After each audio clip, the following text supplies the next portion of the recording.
Dear student, today we are going to discuss a new topic, escape speed or escape velocity.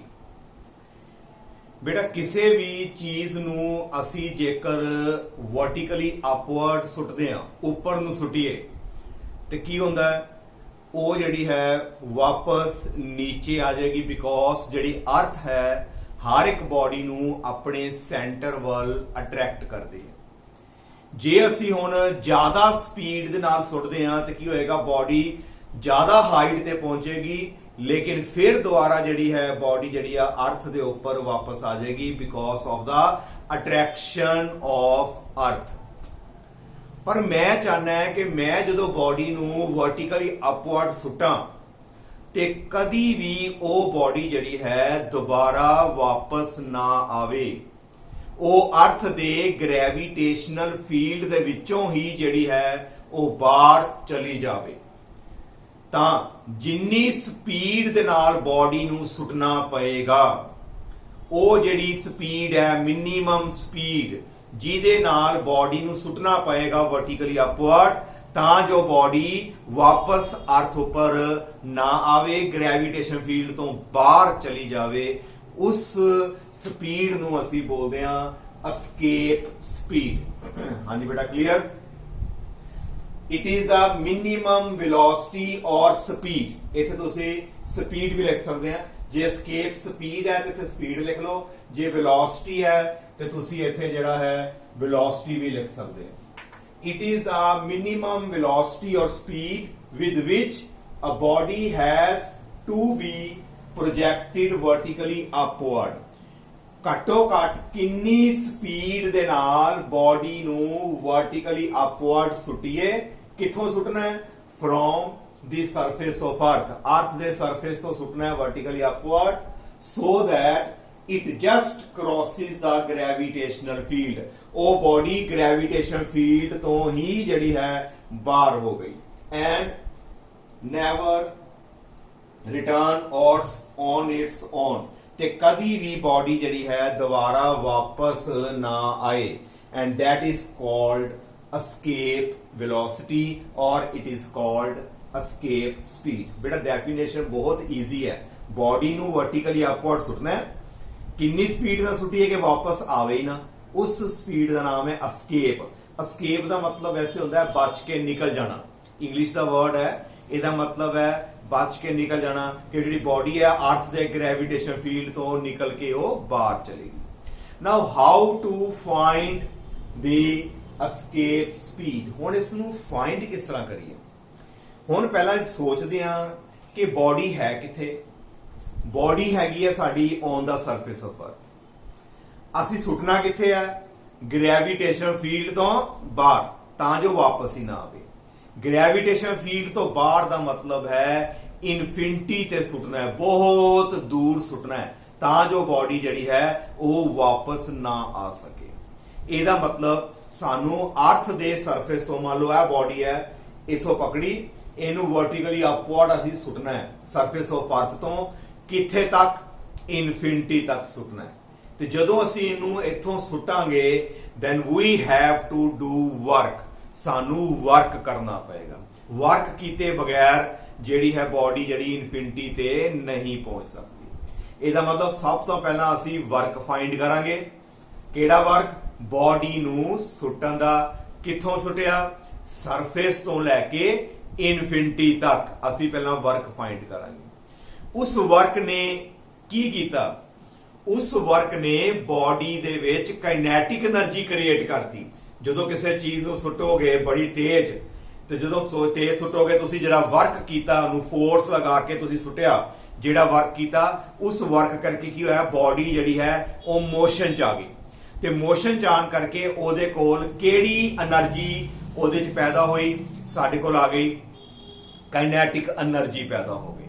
ਹਾਂਜੀ ਬੇਟਾ clear. ਤੇ ਉਹ ਜਿਹੜੀ kinetic energy ਹੈ ਉਹ ਕਿਹਦੇ ਕਰਕੇ ਆਈ? ਵਰਕ ਕਰਕੇ। ਬਾਅਦ ਵਿੱਚੋਂ ਅਸੀਂ ਕੀ ਕਰਾਂਗੇ? ਵਰਕ ਨੂੰ ਤੇ ਕਾਈਨੈਟਿਕ એનર્ਜੀ ਨੂੰ ਇਕੁਅਲ ਕਰਾਂਗੇ ਤੇ ਕਾਈਨੈਟਿਕ એનર્ਜੀ ਦੇ ਫਾਰਮੂਲੇ ਦੇ ਵਿੱਚੋਂ ਅਸੀਂ ਉਹਦੀ ਜਿਹੜੀ ਵੈਲੋਸਿਟੀ ਹੈ ਉਹਦੀ ਸਪੀਡ ਜਿਹੜੀ ਹੈ ਜਿਹਨੂੰ ਅਸੀਂ ਐਸਕੇਪ ਕਹਿੰਦੇ ਵੈਲੋਸਿਟੀ ਉਹ ਅਸੀਂ ਜਿਹੜੀ ਹੈ ਕੈਲਕੂਲੇਟ ਕਰ ਸਕਦੇ ਹਾਂ।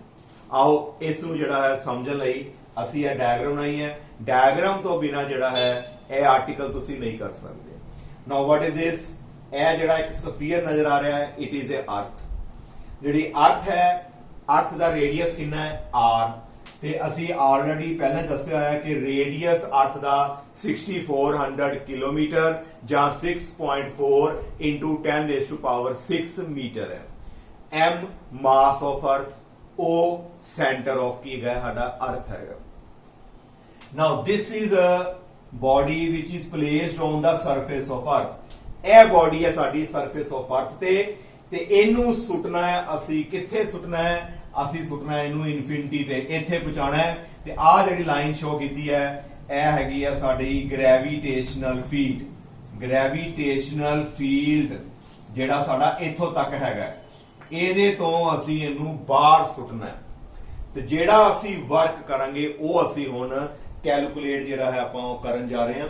ਸਭ ਤੋਂ ਪਹਿਲਾਂ ਅਸੀਂ ਨਿਕਾਲੀਏ ਵਰਕ ਬੋਡੀ ਨੂੰ ਸੁੱਟਣ ਦਾ। ਹਾਂਜੀ, ਬੋਡੀ ਕਿੱਥੋਂ ਸੁੱਟਣੀ ਹੈ? ਫਰੋਮ ਦੀ ਸਰਫੇਸ ਆਫ ਅਰਥ। ਤੇ ਕਿੱਥੋਂ ਤੱਕ ਸੁੱਟਣੀ ਹੈ? ਅਪ ਟੂ ਇਨਫਿਨਿਟੀ ਤੱਕ। ਪਹਿਲਾਂ ਲਿਖਾਂਗੇ consider a body, consider a body is placed on the consider a body placed on the surface of earth such that we want to throw it at infinity। infinity का मतलब that is out of gravitational field, that is out of gravitational field। Body ਜਿਹੜੀ ਆ surface of ਅਰਥ ਉੱਪਰ ਹੈ ਤੇ ਅਸੀਂ ਸੁੱਟਣਾ ਕਿੱਥੇ ਇਹਨੂੰ? ਇਨਫਿਨਿਟੀ ਤੇ ਗ੍ਰੈਵੀਟੇਸ਼ਨਲ ਫੀਲਡ ਤੋਂ ਬਾਹਰ ਸੁੱਟਣਾ। ਨਾਓ then how to calculate work? Suppose at any time t body ਜਿਹੜੀ ਹੈ ਕਿੱਥੇ ਪਹੁੰਚੀ? body is at point A। ਜਦੋਂ ਅਸੀਂ ਬੋਡੀ ਨੂੰ ਸੁੱਟ ਦਿੱਤਾ, ਮੰਨ ਲਓ ਕਿਸੇ ਟਾਈਮ ਤੇ ਬੋਡੀ ਕਿਹੜੇ ਪੁਆਇੰਟ ਤੇ ਪਹੁੰਚੀ ਹੈ? A ਪੁਆਇੰਟ ਦੇ ਉੱਪਰ ਬੋਡੀ ਪਹੁੰਚੀ ਹੈ ਤੇ ਇਹਦਾ ਡਿਸਟੈਂਸ ਸੈਂਟਰ ਤੋਂ ਕਿੰਨਾ ਹੈਗਾ ਸਾਡਾ? x। Body is at point A whose distance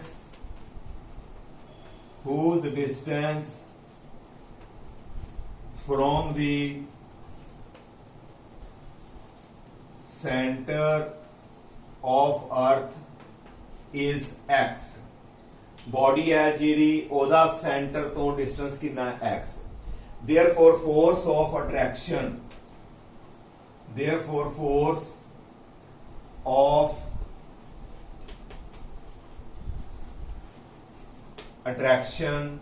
ਉਹ ਕਿੰਨੀ ਆਏਗੀ? force of attraction ਜਿਹੜੀ ਹੁਣ ਅਸੀਂ ਕੈਲਕੂਲੇਟ ਕਰਾਂਗੇ ਅਰਥ ਵਿੱਚ ਤੇ ਉਸ ਬੋਡੀ ਦੇ ਵਿੱਚ ਕਿੰਨੀ ਫੋਰਸ ਆਏਗੀ? F is equal to G mm over x square। बेटा केड़ा फॉर्मूला याद करो? It is the Newton law of gravitation. G mm over x क्यों आया? क्योंकि दोनों बॉडी, एक आ बॉडी है ते एक आ बॉडी है जिहदा मास जेड़ा है कितना हैगा साडे कोल? Small m। Capital M is the mass of earth, small m is the mass of body. इन्हां दोनों दे विच जिहड़ी फोर्स ऑफ अट्रैक्शन है, ग्रेविटेशन वाली force, it is G mm over x square।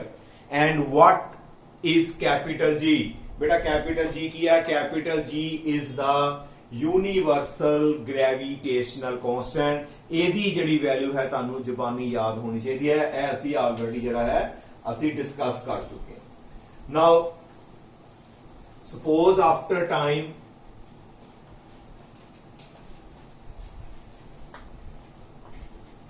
थोड़ा जा टाइम होर बीत गया, suppose after time dt body किथे पहुंच गई है,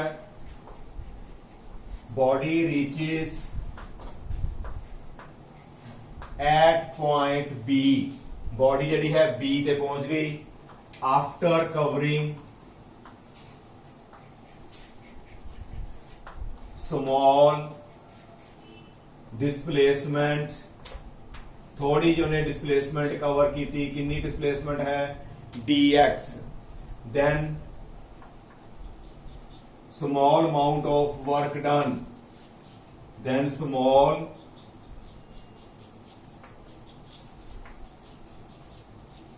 amount of work done is given by, थोड़ा जड़ा वर्क होएगा, वर्क का formula F multiply by dx। Force ਨੂੰ ਅਸੀਂ ਜਿਹੜਾ ਹੈ डिस्टेंस ਦੇ ਨਾਲ ਅਸੀਂ ਇਹਨੂੰ ਜਿਹੜਾ ਆਪਾਂ ਮਲਟੀਪਲਾਈ ਕਰ ਦਾਂਗੇ। ਨਾਓ we will put the value of F in this equation। ਹੁਣ ਅਸੀਂ ਜਿਹੜੀ ਹੈ F ਦੀ ਵੈਲਿਊ ਅਸੀਂ ਇਹਦੇ ਵਿੱਚ ਪੁੱਟ ਕਰ ਦਾਂਗੇ ਤੇ ਸਾਡਾ ਜਿਹੜਾ ਸਮਾਲ ਵਰਕ ਕੀ ਆਏਗਾ ਇਸ ਤੋਂ ਬਾਅਦ, therefore dw equal to g mm over x square multiply by dx।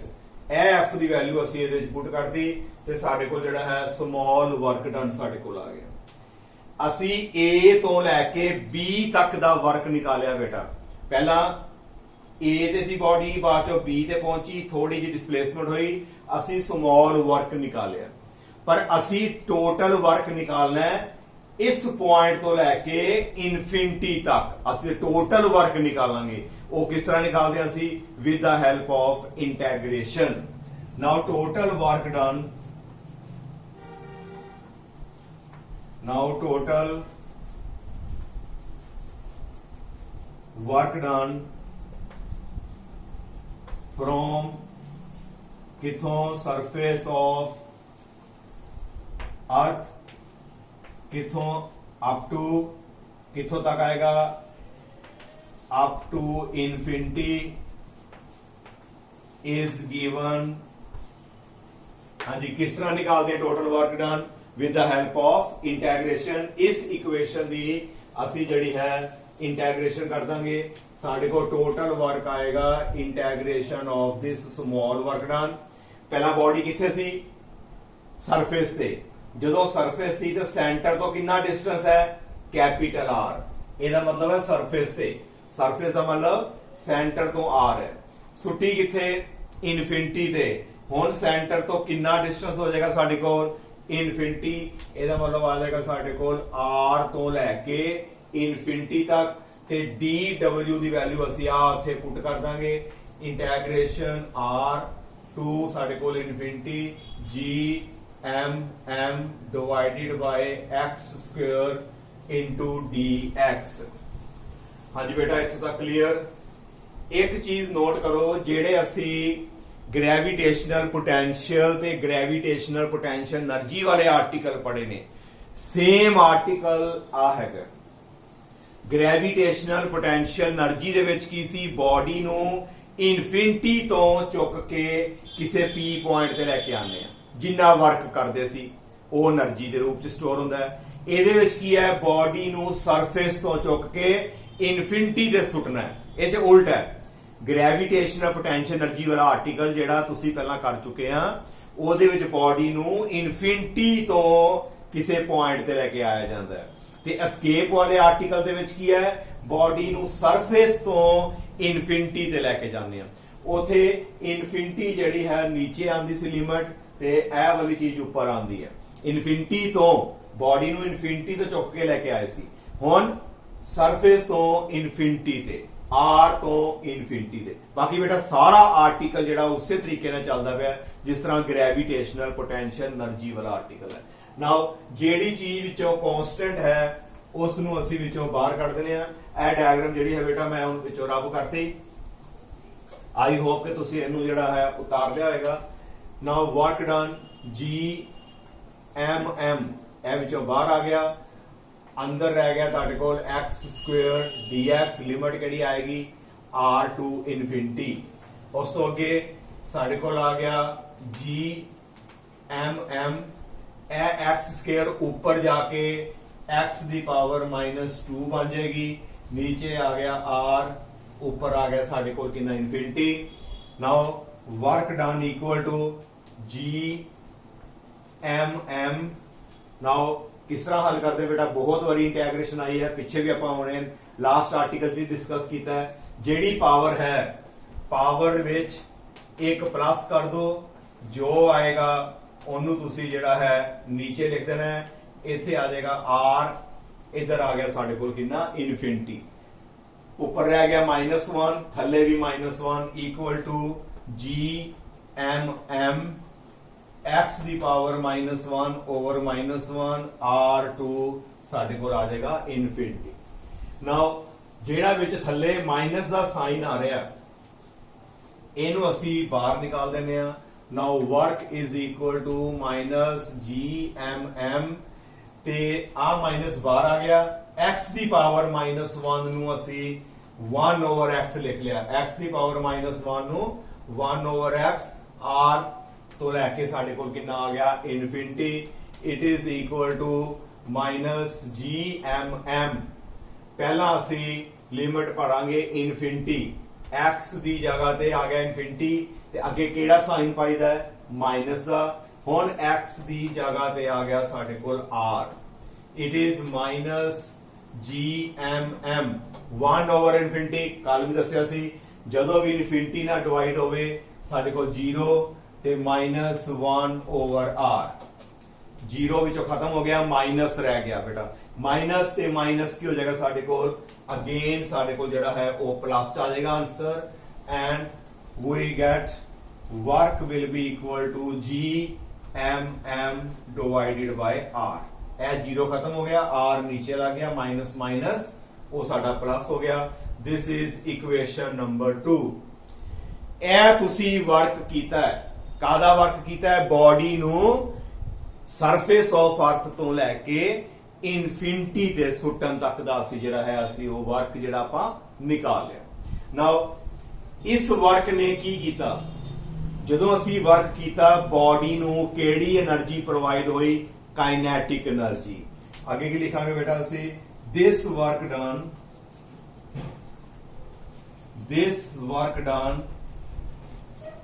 will provide kinetic energy to the body। this work done will provide kinetic energy to the body। therefore जे इन्हें kinetic energy देनी है therefore work की दे equal हो गया energy क्योंकि work energy दी definition same है। Capacity to do work is called energy. ए वर्क होया तां ही किनेटिक एनर्जी आई है इस करके दोनों नू इक्वल करता। तो वर्क दा की फॉर्मूला है साडे कोल आ गया GMM ओवर r की दे इक्वल करता काइनेटिक एनर्जी हाफ की फॉर्मूला होता बेटा हाफ mv²। पर सोचो m केड़ा आएगा पहला आपां इत्थे समझिए कि m केड़ा है। साडे कोल 2 m ने एक कैपिटल M है एक स्मॉल m है। इन्हां विचों केड़ा आएगा इत्थे हाफ mv²। पहला सोचो किनेटिक एनर्जी किनू मिली किनेटिक एनर्जी मिली बॉडी नू ते बॉडी दा मास केड़ा विचों स्मॉल m। ए ते अर्थ दा मास है। मोशन च कौन आया मोशन विच आई है बॉडी इस करके इत्थे आएगा स्मॉल ते ए आ गई साडी हाफ mv²। v साडी जिहड़ी है वो एस्केप स्पीड है। इनू असी पैर विच की पा दिंदे नाल e पा दिता ve हाफ mv² e इस करके पाया क्योंकि this is escape speed. Now m नाल स्मॉल m कैंसल हो गया 2 नू ऊपर लै गए ve² आ बच गया मेरा वी स्क्वायर, 2 ऊपर चला गया 2gm डिवाइडेड बाय आर। साढ़े कोल की आ गया V square is equal to 2gm divided by R ते अंडर रूट पै जाएगा। जे स्केयर छड्डांगे इधरों ते ਇਹਦੇ ਵਿੱਚ ਜਾ ਕੇ ਸਾਡੇ ਕੋਲ ਵੈਲਿਊ ਆ ਜਾਏਗੀ ਅੰਡਰ ਰੂਟ ਦੇ। This is the formula for escape speed। ਇਹ ਹੈਗੀ ਹੈ ਸਾਡੀ escape speed ਜਿਹਦੇ ਨਾਲ ਅਸੀਂ ਬਾਡੀ ਨੂੰ ਸੁੱਟਾਂਗੇ ਤੇ ਬਾਡੀ ਜਿਹੜੀ ਹੈ ਕਦੀ ਵੀ ਦੁਬਾਰਾ ਸਰਫੇਸ ਆਫ ਅਰਥ ਉੱਪਰ ਵਾਪਸ ਨਹੀਂ ਆਏਗੀ। This is the value of escape speed। ਨਾਓ ਜੇ ਇਸ ਨੂੰ ਥੋੜਾ ਜਿਹਾ ਅਸੀਂ ਫਰਦਰ ਚੇਂਜ ਕਰ ਦਈਏ, ਇਹਨੂੰ ਅਸੀਂ ਚੇਂਜ ਕਰੀਏ, we know that small g ਦਾ ਫਾਰਮੂਲਾ ਕੀ ਹੁੰਦਾ ਬੇਟਾ ਦੱਸੋ ਪਹਿਲਾਂ। small g equal to gm over ਕੀ ਫਾਰਮੂਲਾ ਹੁੰਦਾ ਸਾਡੇ ਕੋਲ gm over r square। small g ਦਾ formula gm over r square। Capital ਸਾਰੇ ਲੈਟਰ ਹੁੰਦੇ ਨੇ, ਧਿਆਨ ਰੱਖਣਾ ਹੈ। ਤੇ ਅਸੀਂ ਵਿੱਚੋਂ gm ਦੀ ਵੈਲਿਊ ਕੱਢ ਲਈ। this imply gm the value ਕਿੰਨੀ ਆਏਗੀ, gm is equal to gr square। ਆ gm ਦੀ ਵੈਲਿਊ ਜਿਹੜੀ ਹੈ ਆਪਾਂ ਇੱਥੇ ਪੁੱਟ ਕਰਨ ਲੱਗੇ ਆ gm ਦੀ। therefore escape velocity ਕਿੰਨੀ ਬਣ ਜਾਏਗੀ 2। now what is this gm? gm ਦੀ ਜਗ੍ਹਾ ਤੇ ਸਾਡੇ ਕੋਲ ਆ ਗਿਆ gr square ਤੇ ਡਿਵਾਈਡਡ ਬਾਈ ਸਾਡੇ ਕੋਲ ਆ ਗਿਆ r। ਇੱਕ r ਨਾਲ r ਸਾਡਾ ਕੈਂਸਲ ਤੇ escape velocity ਦੀ ਜਿਹੜੀ ਵੈਲਿਊ ਹੈ ਇੱਕ ਫਾਰਮੂਲਾ ਹੋਰ ਤਿਆਰ ਹੋ ਗਿਆ। this is the second formula for escape speed। it is under root 2 small g ਤੇ ਨਾਲ ਆ ਜਾਏਗਾ ਸਾਡੇ ਕੋਲ ਕੈਪੀਟਲ R। ਹਾਂਜੀ ਬੇਟਾ ਇੱਥੋਂ ਤੱਕ ਤੁਹਾਨੂੰ ਕਲੀਅਰ। ਜੇ ਤੇ ਕੈਪੀਟਲ G ਕੈਪੀਟਲ M ਚ ਕਰਨਾ ਹੈ ਤੇ 2gm over r ਤੇ ਜੇ ਇੱਥੋਂ ਇਹਦੀ ਵੈਲਿਊ ਪੁੱਟ ਕੇ ਕਰ ਦੋਗੇ ਤੇ 2gr। 2 ਦੀ ਵੈਲਿਊ ਸਾਨੂੰ ਪਤਾ ਹੈ 2 ਹੈ। g ਦੀ ਵੈਲਿਊ ਕਿੰਨੀ ਹੁੰਦੀ ਹੈ acceleration due to gravity 9.8। what is r? radius of earth। ਇਹਦੀ ਵੈਲਿਊ ਕਿੰਨੀ ਹੁੰਦੀ ਹੈ 6.4 into 10 raised to power 6 metre. ਜੇ ਅਸੀਂ ਸਾਰੀਆਂ ਵੈਲਿਊਜ਼ ਇੱਥੇ ਅਸੀਂ ਪੁੱਟ ਕਰ ਦਿੰਨੇ ਆ ਤਾਂ ਸਾਡੇ ਕੋਲ ਜਿਹੜਾ ਹੈ ਜਿਹੜੀ ਵੈਲਿਊ ਆਏਗੀ it will be 11.2 kilometer per second। 2 the 2 g ਦੀ ਜਗ੍ਹਾ ਤੇ 9.8 r ਦੀ ਜਗ੍ਹਾ ਤੇ 6.4 into 10 raised to power 6। ਉਹ ਵੈਲਿਊ ਪੁੱਟ ਕਰਕੇ ਇਹਨੂੰ ਸੋਲਵ ਕੀਤਾ, ਬਾਅਦ ਚੋਂ ਆਨਸਰ ਨੂੰ ਕਿਲੋਮੀਟਰ ਚ ਕਨਵਰਟ ਕਰ ਦਿੱਤਾ ਤੇ ਸਾਡੇ ਕੋਲ ਆਉਂਦੀ ਹੈ 11.2 ਕਿਲੋਮੀਟਰ ਪਰ ਸੈਕਿੰਡ। ਬੇਟਾ ਇੰਨੀ ਸਪੀਡ ਦੇ ਨਾਲ ਇਹ ਧਿਆਨ ਰੱਖਣਾ ਹੈ 11.2 ਕਿਲੋਮੀਟਰ ਪਰ ਸੈਕਿੰਡ ਹੈ ਬੇਟਾ। 1 ਸੈਕਿੰਡ ਦੇ ਵਿੱਚ ਜੇਕਰ ਬਾਡੀ 11.2 ਕਿਲੋਮੀਟਰ ਡਿਸਟੈਂਸ ਕਵਰ ਕਰੇ ਬੇਟਾ 1 ਸੈਕਿੰਡ ਚ 11.2 ਬਹੁਤ ਜ਼ਿਆਦਾ ਹੈ। ਫਿਰ ਬਾਡੀ ਜਿਹੜੀ ਹੈ ਤੁਹਾਡੀ ਉਹ ਸਰਫੇਸ ਆਫ ਅਰਥ ਤੋਂ escape ਹੋ ਸਕਦੀ ਹੈ। ਹਾਂਜੀ ਆਈ ਥਿੰਕ ਤੁਹਾਨੂੰ ਇਹ ਕਲੀਅਰ ਹੋ ਗਿਆ। ਜੇਕਰ ਕਿਸੇ ਵੀ ਬਾਡੀ ਨੂੰ ਅਰਥ ਦੇ ਸਰਫੇਸ ਤੋਂ escape ਕਰਨਾ ਹੈ ਤੇ ਸਾਨੂੰ ਘੱਟੋ ਘੱਟ ਇੰਨੀ ਸਪੀਡ ਦੇ ਨਾਲ ਸੁੱਟਣਾ ਪਏਗਾ। ਜੇ ਇਸ ਤੋਂ ਘੱਟ ਸੁੱਟੀ ਤੇ ਬਾਡੀ ਜਿਹੜੀ ਹੈ ਕਦੀ ਵੀ escape ਨਹੀਂ ਹੋਏਗੀ। ਇਟ ਇਜ਼ 11.2 ਕਿਲੋਮੀਟਰ ਪਰ ਸੈਕਿੰਡ। ਬੇਟਾ ਇਹ ਨੋਟ ਕਰੋ ਕਿ ਇਹ ਵੈਲਿਊ ਸਿਰਫ ਪਲੈਨਟ ਅਰਥ ਵਾਸਤੇ ਹੈ ਕਿਉਂਕਿ ਮੈਂ ਇੱਥੇ ਗ੍ਰੈਵਿਟੀ ਵੀ ਅਰਥ ਦੀ ਭਰੀ ਹੈ, ਰੇਡੀਅਸ ਵੀ ਅਰਥ ਦਾ ਭਰਿਆ। ਕਿਸੇ ਵੀ ਪਲੈਨਟ ਦੇ ਉੱਤੇ ਜਾ ਕੇ ਤੁਸੀਂ escape ਸਪੀਡ ਨਿਕਾਲ ਸਕਦੇ ਹੋ। ਉਹਦੀ ਗ੍ਰੈਵਿਟੀ ਭਰ ਲਿਓ, ਉਸ ਪਲੈਨਟ ਦੀ ਗ੍ਰੈਵਿਟੀ ਭਰੋ, ਉਸ ਪਲੈਨਟ ਦਾ ਜਿਹੜਾ ਹੈ ਰੇਡੀਅਸ ਭਰ ਦੋ। ਜੁਪੀਟਰ ਦੇ ਨਿਕਾਲਣੀ ਹੈ, ਜੁਪੀਟਰ ਦਾ ਰੇਡੀਅਸ, ਜੁਪੀਟਰ ਦੀ ਗ੍ਰੈਵਿਟੀ ਭਰਨੀ ਪਏਗੀ। ਉਹਦੇ ਅਕੋਰਡਿੰਗ ਹਰ ਪਲੈਨਟ ਦੀ ਆਪਣੀ ਆਪਣੀ escape ਸਪੀਡ ਦੀ ਜਿਹੜੀ ਹੈ ਉਹ ਵੈਲਿਊ ਹੁੰਦੀ ਹੈ ਤੇ ਅਰਥ ਵਾਸਤੇ ਇਹ ਵੈਲਿਊ ਕਿੰਨੀ ਹੈ 11.2 ਕਿਲੋਮੀਟਰ ਪਰ ਸੈਕਿੰਡ। ਨਾਓ ਇਸ ਫਾਰਮੂਲੇ ਨੂੰ ਦੇਖੋ ਜਾਂ ਇਹਨੂੰ ਦੇਖ ਲਓ। ਇੱਕ ਚੀਜ਼ ਤੁਸੀਂ ਨੋਟ ਕੀਤੀ ਹੈ ਕਿ ਸਮਾਲ m ਵਿੱਚੋਂ ਕੈਂਸਲ ਹੋ ਗਿਆ, ਬਾਡੀ ਦਾ ਮਾਸ ਹੀ ਨਹੀਂ ਆਇਆ ਵਿੱਚ ਇਹਦੇ, ਸਮਾਲ m ਤੇ ਵਿੱਚੋਂ ਕੈਂਸਲ ਹੋ ਗਿਆ। ਇਹਦਾ ਮਤਲਬ ਕੀ ਹੋਇਆ escape ਜਿਹੜੀ ਸਪੀਡ ਹੈ ਬੋਡੀ ਦੇ ਮਾਸ ਤੇ ਡਿਪੈਂਡ ਨਹੀਂ ਕਰਦੀ। escape speed independent to the independent escape ਜਿਹੜੀ ਸਾਡੀ ਸਪੀਡ ਹੈ ਇੰਡੀਪੈਂਡੈਂਟ ਹੈ। ਕਿਹਦੇ ਤੋਂ ਇੰਡੀਪੈਂਡੈਂਟ? ਟੂ ਦਾ ਮਾਸ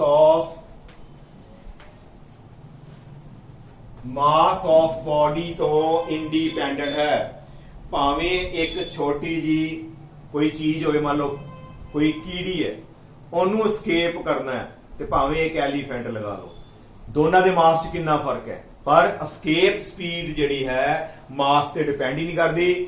ਜੇ ਕਿਸੇ ਇੱਕ ਲਾਈਟਰ ਆਬਜੈਕਟ ਨੂੰ escape ਕਰਨਾ ਹੈ, ਭਾਵੇਂ ਹੈਵੀ ਆਬਜੈਕਟ ਨੂੰ ਉੱਥੋਂ ਅਸੀਂ escape ਕਰਨਾ ਹੈ, ਦੋਨਾਂ ਵਾਸਤੇ ਸਾਡੀ ਜਿਹੜੀ escape speed ਦੀ ਜਿਹੜੀ ਵੈਲਿਊ ਹੋਏਗੀ that will always be equal to 11.2 kilometre ਪਰ ਸੈਕਿੰਡ। ਹਾਂਜੀ ਬੇਟਾ ਕਲੀਅਰ? ਆਈ ਥਿੰਕ ਕਿ ਤੁਹਾਨੂੰ ਇਹ ਵਾਲਾ ਜਿਹੜਾ ਆਰਟੀਕਲ ਕਲੀਅਰ ਹੋ ਗਿਆ। 3 ਆਰਟੀਕਲ ਬੇਟਾ ਹੋ ਚੁੱਕੇ ਨੇ। ਸਭ ਨਾਲੋਂ ਪਹਿਲਾਂ ਗ੍ਰੈਵਿਟੇਸ਼ਨਲ ਪੋਟੈਂਸ਼ੀਅਲ ਦਾ ਆਰਟੀਕਲ ਜਿੰਨੇ ਕਰ ਲਿਆ, escape speed ਵਾਲਾ ਆਰਟੀਕਲ ਉਹਨੇ ਆਪਣੇ ਆਪ ਕਰ ਲੈਣਾ ਹੈ, ਕਿਉਂਕਿ ਸਾਰਾ ਕੁਝ ਸੇਮ ਹੈ, ਇੰਟੈਗ੍ਰੇਸ਼ਨ ਵਿੱਚੋਂ ਸੇਮ ਹੈ। ਉਥੇ ਬੋਡੀ ਨੂੰ ਇਨਫਿਨਿਟੀ ਤੋਂ ਕਿਸੇ ਪੁਆਇੰਟ ਤੇ ਲੈ ਕੇ ਆਣਾ ਹੈ, ਤੇ ਅੱਜ ਵਾਲੇ ਆਰਟੀਕਲ ਵਿੱਚ ਅਸੀਂ ਸਰਫੇਸ ਆਫ ਅਰਥ ਤੋਂ ਇਨਫਿਨਿਟੀ ਤੇ ਜਿਹੜਾ ਹੈ ਬੋਡੀ ਲੈ ਕੇ ਜਾਣੇ ਆ।